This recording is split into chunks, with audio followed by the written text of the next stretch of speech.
रेशमंबदा star चर्चेमध्ये मी तुमचे सर्वांचे मनपूर्वक स्वागत करते। पिंपरी चिंचवड महानगरपालिकेत तसेच पिंपरी चिंचवड शहरात मनसेचे अस्तित्व जिवंत ठेवणारे एकमेव नगरसेवक तसेच मनसेचे शहर अध्यक्ष सचिन चिखले आज आपल्या बरोबर आहेत। राज्याबरोबरच शहरामध्ये मनसेची ताकद कमी झाली आहे। 4 नगरसेवकांवरून आज महापालिकेत त्यांच्या रूपाने एकच नगरसेवक कार्यरत आहे। त्यांनी आपल्या कामाने सर्वांचे लक्ष वेधून घेतले आहे हे मात्र नक्की। चला तर मग आज त्यांच्यावर आपण राजकीय चर्चा करूयात। नमस्कार सर, आमच्या शो मध्ये मी तुमचे स्वागत करते। सर, मला हे जाणून घ्यायचं आहे की आज शहरात मनसेची ताकद नगण्य दिसून येते, तर यामागचं नक्की कारण काय, काय सांगाल तुम्ही? खरं तर जेव्हापासून आदरणीय राजसाहेबांनी महाराष्ट्र नवनिर्माण सेनेची स्थापना केली, स्थापना झाल्यानंतर 2009ला आमचे माजी शहराध्यक्ष सतीश फुगे असतील, त्याचप्रमाणे मनसेबरोबर बंडखोरी करणारे माजी शहराध्यक्ष मनोजी साळुंखे असतील, ह्यांनी सर्वसामान्य कार्यकर्त्यांना तळागाळापर्यंत ताकद न दिल्यामुळे ही मंडळ तयार झाली। आणि जेव्हापासनं माझ्याकडे दुरा साहेबांनी सोपवली तेव्हापासनं गेले 1 वर्षाचा कालावधी झाला। 1 वर्षाच्या कालावधीमध्ये आम्ही आता घरोघरी कार्यकर्त्यांच्या घरी पोहोचत आहोत। त्याचप्रमाणे पदवाटपांचा जो कार्यक्रम आहे, म्हणजे आताच पिंपरी विधानसभा असेल, भोसरी विधानसभा असेल, चिंचवड विधानसभा असेल, या तिन्ही विधानसभेमध्ये प्रत्येक कार्यकर्त्यांच्या घरोघरी जाऊन त्यांच्या गाठी भेटी असतील, त्याचप्रमाणे पदवाटप असतील, अशी करत आता एक पक्षाची चांगली बांधणी एवढ्या 6 ते 7 महिन्यामध्ये झालेली आहे।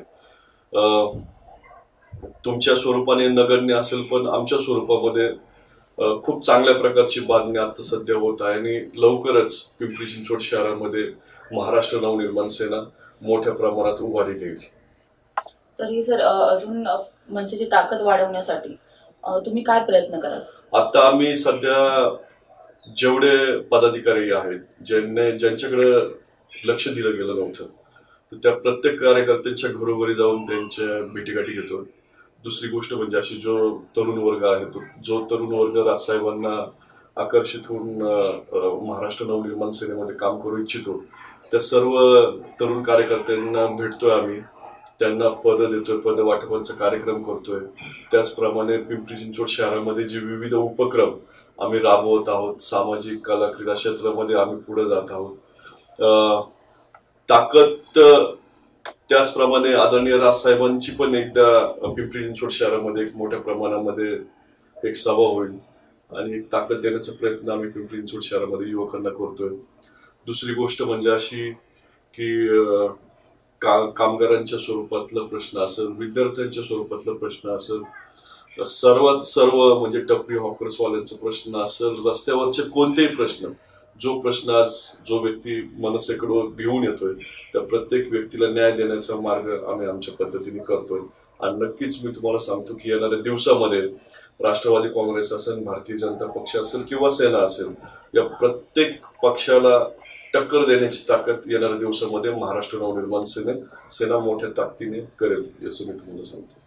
सर, बरंच असं म्हटलं जातं किंवा असं चित्र दिसतं की राज सरांचं पिंपरी चिंचवड शहराकडे दुर्लक्ष आहे थोडंफार, म्हणजे जेवढं लक्ष द्यायला पाहिजे तेवढं लक्ष त्यांचं ते देत नाही, त्याबद्दल काय सांगाल तुम्ही? ह्या गोष्टीकडे मी, ह्या तुमच्या ज्या प्रश्नाकडे, हा जो प्रश्न आहे त्याच्याशी मी सहमत नाहीये। त्याचं कारण असं आहे की गेले जेव्हापासून पक्ष स्थापन झाला तेव्हापासून आदरणीय राजसाहेबांनी पिंपरी चिंचवड शहरातील छोट्यातला छोटा कार्यकर्ता असेल, ज्या वेळेस त्यांना टाइम मागितला त्यावेळेस साहेबांनी टाइम दिलेला आहे। वैयक्तिक मुंबई असेल, पुणे असेल, पुण्यामध्ये गाठीभेटी घेऊन छोट्या छोट्या गोष्टी असतील त्या सगळ्या गोष्टी समजून घेण्याचं काम आदरणीय राजसाहेबांनी केलेलं आहे। परंतु पिंपरी चिंचवड शहरामध्ये मागील जे शहराध्यक्ष होते, सतीश फुगे असतील, मनोज साळुंखे असतील, यांनी कधी राजसाहेबांना आमंत्रण दिलं गेलं नव्हतं आणि त्या प्रकारची यंत्रणा त्यांनी कधी राबवली गेली नव्हती किंवा त्या प्रकारचे उपक्रम किंवा कार्यक्रम राबवले गेले नव्हते। तरी सुद्धा आदरणीय राजसाहेब 3 ते 4 वेळा पिंपरी चिंचवड शहरामध्ये येऊन गेलेले आहेत। येणाऱ्या दिवसामध्ये आम्ही खूप चांगल्या पद्धतीचा एक कार्यक्रम आणि त्याचप्रमाणे कार्यकर्त्यांना संबोधित करण्यासाठी आदरणीय राजसाहेबांना इन्व्हिटेशन देणार आहोत। याच्यावर आमची साहेबांची चर्चा सुद्धा झालेली आहे आणि साहेबांनी त्याला होकार सुद्धा दिलेला आहे. लवकरात लवकर आदरणीय राजसाहेब पिंपरी चिंचवड शहरामध्ये येतील आणि महाराष्ट्र नवनिर्माण सेनेच्या प्रत्येक कार्यकर्त्यांची गाठीबिटी घेऊन पिंपरी चिंचवड शहरातील सर्व नागरिकांच्या आणि जनतेचा प्रश्न नक्कीच ऐकतील आणि जातीने पिंपरी चिंचवड शहरामध्ये लक्ष देतील असं मी तुम्हाला सांगतो. नक्कीच सर. तर राज सर नेहमीच मराठी मुद्द्यावर बोलतात, मराठी माणसांवर जो अन्याय होतो त्याबद्दल बोलतात, पण तेवढा मराठी माणसावर अन्याय होण्याचा थांबला नाही. अजूनही त्यांनी बरेच मुद्दे मराठी माणसांवर घेतलेले आहेत, पण तरीही ते तिथपर्यंत सक्सेस झाले नाही आहेत. काय सांगाल त्याबद्दल? अजूनही कुठेतरी मराठी माणसांवर अन्याय होतोय? 100% अजूनही कुठे ना कुठेतरी मराठी माणसांवर अन्याय होतोय. परंतु तुम्ही जर का मागचा कालावधी पाहिला असेल त्यावेळेस तर अक्षरशः मराठी माणसांकडे कुणाचं लक्ष सुद्धा नव्हतं आणि बाळासाहेबांनंतर जर काय कुणी मराठी माणसांकडे जातीने लक्ष दिलं असेल ते आदरणीय राजसाहेब ठाकरेच आहेत.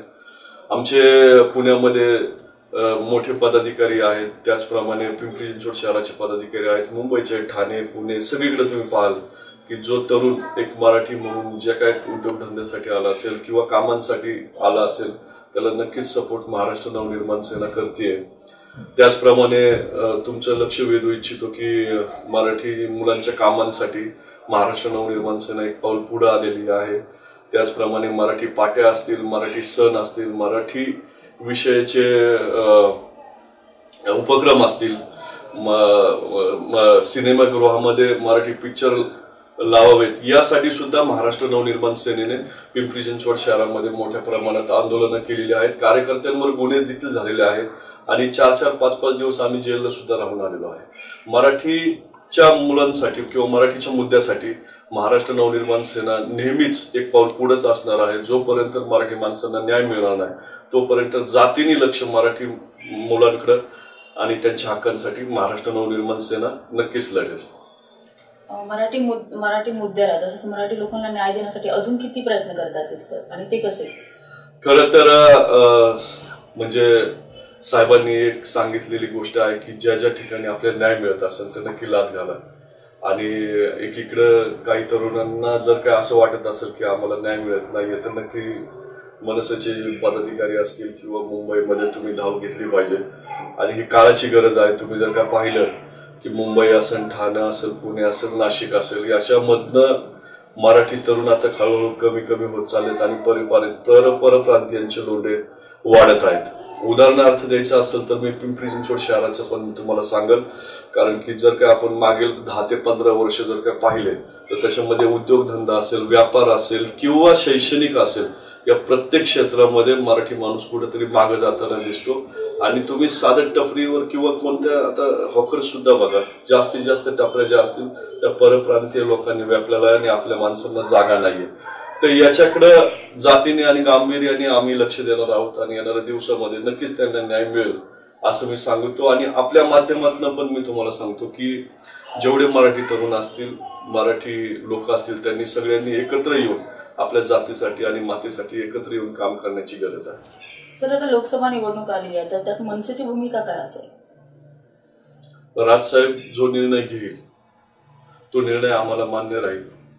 साहेबांनी उमेदवार दिला त्याचं काम करू आणि साहेबांनी जो निर्णय देईल तो आम्हाला मान्य राहील एवढंच मी तुम्हाला सांगतो. पिंपरी चिंचवड आणि मावळ हे 2 मतदारसंघ पिंपरी चिंचवड शहरामध्ये येतात. मावळामध्ये उमेदवार जर राजसाहेबांनी दिला तर नक्कीच आम्ही त्याचं काम करणार तर आहेच. त्याचप्रमाणे जर काय आघाडी झाली, साहेब जो निर्णय घेतील त्या निर्णयाला आम्ही ठाम उभे राहू. शिरूर आणि मावळ मतदारसंघात उमेदवार कोण असतील काय वाटतं तुम्हाला? आता सध्या एक नाव पुढे येते, मंगलदास बांधदांचं, आणि त्यांनी आदरणीय राजसाहेबांची चर्चा सुद्धा केलेली आहे. पण आता लगेच आम्ही सांगू शकत नाही की काय होईल ते. आदरणीय राजसाहेब जेव्हा सांगतील त्याच वेळेस आम्ही त्यांचं काम करू. सर, भोसरीमधल्या रुग्णालयाला मनसेने विरोध केला होता, त्यामागचं कारण काय होतं? नक्कीच पिंपरी चिंचवड शहरामध्ये हे पहिलं खासगी रुग्णालय म्हणजे महानगरपालिकेने रुग्णालय बांधलं होतं जे सर्वसामान्य गोरगरीब जनता आहे पिंपरी चिंचवड शहरातील. जर आपण पाहिलं भोसरीतलं रुग्णालय जर पाहिलं गेलं तर पिंपरी चिंचवड शहर प्लस खेड जो तालुका आहे आणि मावळ तालुका आहे यातून गोरगरीब लोक तिथे उपचारासाठी येणार होती. महानगरपालिकेच्या ज्या अटी होत्या त्या अटी आम्हाला कदापि मान्य नाही. त्याचं कारण असं होतं की एक अट त्याच्यातली अशी होती की ते हॉस्पिटल आपण खाजगीकरण केल्यानंतर प्रत्येक महिन्याला आपण 2 कोटी रुपये म्हणजे वर्षाला आपण 21 ते 22 कोटी रुपये आपण त्यांना देणार होतो. पण ते हॉस्पिटल नक्की कुणाला देणार, कोणत्या संस्थेला देणार त्याचं नाव माहिती नाही. ते हॉस्पिटल आपण 30 वर्षासाठी देतोय चालवण्यासाठी. मग 30 वर्ष हॉस्पिटल आपण कुणाला देतोय, तिथं नक्की उपचार होणार आहेत का?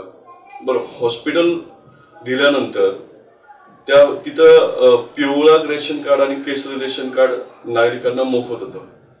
परंतु पांढरं जे रेशन कार्ड आहे त्या रेशन कार्ड मधील जी लोक होती त्यांना ते पैसे घेऊन उपचार करणार होते. आमची अशी मागणी होती की पांढरं रेशन कार्ड सुद्धा त्यांनी त्याच्यामध्ये घ्यावं. त्याचं कारण असं होतं की पिंपरी चिंचवड शहरातील म्हणजे पांढरं रेशन कार्ड मध्ये 100% 80% लोक अशी आहेत की ज्यांच्यापाशी खरंच खूप म्हणजे प्रॉब्लेम चालू आहेत. ते नाही पे करू शकत, ह्या सगळ्या गोष्टी खर्च करू शकत नाही. तर आमची अशी इच्छा होती की ते देतानाच तुम्ही फ्री होल्ड करावं. सामाजिक संस्था जर का तुम्ही काम करत असाल तर नक्कीच ते फ्री चालवावं. आणि दुसरी गोष्ट म्हणजे अशी की त्याच्यावर ना कोणती समिती आहे, न गटनेत्यांची समिती आहे, न स्टँडिंग चेअरमन आहे. पालिकेचा कोणताही सदस्य त्या समितीमध्ये नसताना आपण एवढी इमारत जे 100 ते 150 125 कोटी रुपये खर्च करून तयार केलेली इमारत आहे ते आपण चालवण्यासाठी दुसऱ्याला देतोय. तर हे कुठेतरी आम्हाला मान्य पडलं नव्हतं. ती देत असताना त्याच्यावर पालिकेची समिती नव्हती. तर कुणाला देतोय काय आम्हाला माहिती नाहीये. ह्याच्यामध्ये कुठेतरी आम्हाला करप्शनचा वास 100% येत होता. उदाहरणार्थ तुम्हाला जर का सांगायचं म्हणलं तर आता सध्या पिंपरी चिंचवड शहरातील मोठे मोठे व्यावसायिकांसाठी गाय आपण 99 वर्षाच्या लीजवर दिलेले आहेत. काही ठिकाणी हॉटेल चालू आहेत, काही ठिकाणी उद्योगधंदे चालू आहेत, पण त्याचा इन्कम महानगरपालिकेला 0 मिळतोय. जर महानगरपालिकेमध्ये सर्वसामान्य लोक टॅक्स भरून जर महानगरपालिकेला हातभार लावत असेल तर तो सर्वसामान्य लोकांचा पैसा तो सर्वसामान्य नागरिकांच्या उपयोगासाठी वापरात आला पाहिजे. हे आमचं पहिलं उद्दिष्ट आहे. जेणेकरून सर्वसामान्य लोकांच्या पैशावर कोणत्याही राजकीय व्यक्तींनी किंवा कोणत्याही राजकीय उद्योजकांनी सर्वसामान्य लोकांच्या पैशावर डल्ला मारायचं काम करू नये. महाराष्ट्र नवनिर्माण सेना या विषयाला खूप अग्रेसिव्ह घेऊन पुढे आहे. आम्ही अजून एक वाट पाहत आहोत. काल जर तुम्ही पाहिलं की त्यांच्याच पक्षाच्या एका नगरसेवकांनी त्यांच्याच विरोधात आंदोलन केलेलं आहे. आम्ही एक गोष्ट अजून वाट पाहतोय, जर का हा विषय फेर रचनेसाठी किंवा फेर चर्चेसाठी सभागृहामध्ये यावा अशी आम्ही मागणी केलेली आहे. जर आयुक्तांनी तो विषय एवढ्या महिन्याभरात किंवा 2 महिन्यामध्ये जर फेर विचार त्याच्यावर झाला नाही तर महाराष्ट्र नवनिर्माण सेना कन्फर्म ह्याच्यामध्ये अपील दाखल करणार आहे. हे हॉस्पिटल कदापि कोणत्याही परिस्थितीमध्ये खाजगीकरण होऊन देणार नाही, ही आमची प्रामुख्याने याच्या मागची भूमिका आहे. सर, राज ठाकरे सर अगोदर मोदींची स्तुती करता करता थांबत नव्हते, आता टीका करता करता ते थांबत नाहीयेत. यावर काय बोलाल? आता पुलवामामध्ये जो काही हल्ला झाला त्यात मोदींना श्रेय दिलं जातं, तर त्याच्यावर पण बऱ्याच टीका राज ठाकरे सरांच्या आपण पाहतोच आहे. तर काय सांगाल तुम्ही? पुलवामाबाबत जी घटना घडली ती अत्यंत दुर्दैवी घटना होती. त्याच्यावर तर सध्या मी काही भाष्य करू इच्छित नाही. परंतु नक्कीच जे कोणी आपले जे जवान शहीद झाले त्यांना मी आपल्या चॅनल मार्फत आणि पिंपरी चिंचवड शहरातील सर्व नागरिकांमार्फत मी भावपूर्ण श्रद्धांजली अर्पित करतो. परंतु आदरणीय मुख्य पंतप्रधान नरेंद्र मोदी यांनी, तुम्हाला माहिती आहे, तुम्हाला आपल्याला सगळ्यांनाच माहिती आहे की खूप मोठ्या मोठ्या घोषणा केल्या होत्या. की त्याच्यातली पहिली घोषणा अशी होती की जेवढे देशातील सर्वसामान्य नागरिक असतील त्यांना आपण 10-15 लाख रुपये प्रत्येकाच्या अकाउंटवर येतील.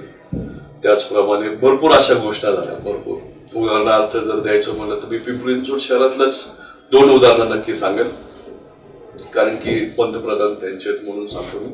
अनधिकृत बांधकाम हे पूर्णपणे माफ करू ह्या विषय घेऊन पिंपरी चिंचवड शहरातील आमदार आणि खासदार यांनी महानगरपालिकेतील सर्वसामान्य पिंपरी चिंचवड शहरातील सर्व नागरिकांना आशा दाखवल्या. बरोबर ना? अनधिकृत बांधकाम माफ झालं, न शास्तीकर माफ झाला.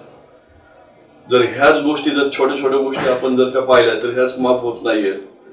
तर त्यांनी ज्या फेकलेल्या गोष्टी आहेत त्या मोठ्या प्रमाणात आहेत. कदाचित त्या गोष्टी आम्हाला आवडत नाही. आता ज्या गोष्टी बोलल्या त्या खऱ्या दाखवल्या असत्या तर कन्फर्म आम्ही त्यांच्या मागे थांबलो असतो.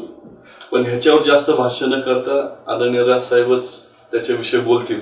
माझ्यासारखा छोटा कार्यकर्ता नाही बोलू शकत त्यांच्याविषयी. सर, पिंपरी चिंचवड शहरामध्ये अजूनही अद्याप तुम्ही तुमच्या रूपाने दुसरा कोणी पर्यायी असा समर्थ पर्याय देऊ शकला नाहीत. मनसेला काय वाटतं? ह्या गोष्टीशी मी समर्थन नाही करू शकत. त्याचं कारण असं आहे की पिंपरी चिंचवड शहर जर काय पाहिलं आणि पुणे शहर जर काय पाहिलं त्याच्यामध्ये डिफरन्स राजकारण आहे. पुणे शहरातलं राजकारण जर का पाहिलं तर वेगळं आहे आणि पिंपरी चिंचवड शहरातलं जर का राजकारण पाहिलं तर गावकी भावकीचं कुठेतरी नातं राजकारण आणि त्याचप्रमाणे आर्थिक राजकारण खूप मोठ्या प्रमाणात पिंपरी चिंचवड शहरामध्ये चालताना दिसतं. मागच्या इलेक्शनला जर का तुम्ही पाहिलं असेल तर आदरणीय राज साहेबांचा एवढा मोठा करिश्मा होता. त्या करिश्मावर पिंपरी चिंचवड शहरातनं 4 नगरसेवक निवडून गेले. ह्यावेळेस पूर्णपणे भारतीय जनता पक्षाची लाट होती. त्या लाटेतनं आम्ही कमीत कमी नाही म्हणतो की 60 ते 70 उमेदवार उभे केले होते आणि त्याच्यातनं मी निवडून आलो. परंतु 60 ते 70 उमेदवारांपैकी असे आम्ही उमेदवार दिले होते जे वकील होते, जे सुशिक्षित चेहरे होते. अशा लोकांना न त्यांची जात पाहिली न त्यांचा पैसा पाहिला. ज्या ज्या लोकांना ज्या तरुणांना राजकारणामध्ये येण्याची इच्छा आहे, आदरणीय राजसाहेबांच्या मार्गदर्शनाखाली काम करायची इच्छा आहे, अशा लोकांना आम्ही संधी दिल्या आणि 3 ते 4 सीट आमचे कमीत कमी 500 किंवा 600 मतांनी किंवा कुठे 1000 मतांनी जाताना आम्हाला दिसलेले आहेत. परंतु येणाऱ्या दिवसांमध्ये नक्कीच तुम्हाला सक्षम पर्याय दिसेल. येणाऱ्या महानगरपालिकेच्या इलेक्शनमध्ये आम्ही नक्कीच 20 ते 25 नगरसेवक घेऊन 2022 मध्ये प्रवेश करू अशा दृष्टिकोनातनं काम आम्ही पिंपरी चिंचवड शहरामध्ये करत आहोत. आणि मोठ्या प्रमाणामध्ये महाराष्ट्र नवनिर्माण सेनामध्ये पिंपरी चिंचवड शहरातनं तरुण प्रवेश करत आहेत. हीच एक आनंदाची गोष्ट आहे. येणाऱ्या दिवसामध्ये तुम्हाला हा सर्व करिश्मा पिंपरी चिंचवड शहरामध्ये दिसेल. आणि मी आत्ताच सांगू इच्छितो, भारतीय जनता पक्ष असेल, राष्ट्रवादी काँग्रेस असेल किंवा सेना असेल, यांना महाराष्ट्र नवनिर्माण सेनेला सोडून चालणार नाही. आता सध्या 100% त्यांचे आमचं पूर्ण ताकदीनिशीर आम्ही त्यांना लढण्यासाठी तयार झालेलो आहेत. आता सध्या म्हटलं तुम्ही ताकदीनिशीर लढण्यासाठी तयार झाला, तुम्ही काय ताकद लावाल? म्हणजे मनसेची ताकद थोडी कुठेतरी कमी झाल्यासारखे वाटते आपल्याला, तर ताकद काय लावाल तुमची? नाही, आता हळूहळू आमच्यापाशी कार्यकर्ते वाढलेले आहेत. जातीने आम्ही तुम्हाला सांगतो की ग्राउंड लेवलला जो कार्यकर्ता थांबलेला की ज्याच्यापर्यंत आजपर्यंत कोणी गेलं नव्हतं, त्या कार्यकर्त्याला आधार देण्याचं काम, धीर देण्याचं काम आम्ही केलेलं आहे. हळूहळू महाराष्ट्र नवनिर्माण सेना पिंपरी चिंचवड शहरामध्ये पायामुळे रोवत आहे. तुम्हाला सांगतो की लवकरच तुम्हाला पूर्ण पिंपरी चिंचवड शहरामध्ये शाखा ओपन झालेल्या दिसतील.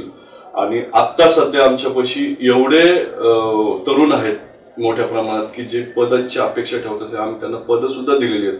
पण मोठ्या प्रमाणात महाराष्ट्र नवनिर्माण सेनेमध्ये आता सगळे कार्यकर्ते जोमाने आहेत, जोमाने काम करत आहेत. येणाऱ्या दिवसामध्ये ही मोठी ताकद तुम्हाला दिसेल. विसरून चालणार नाही सगळ्या गोष्टी.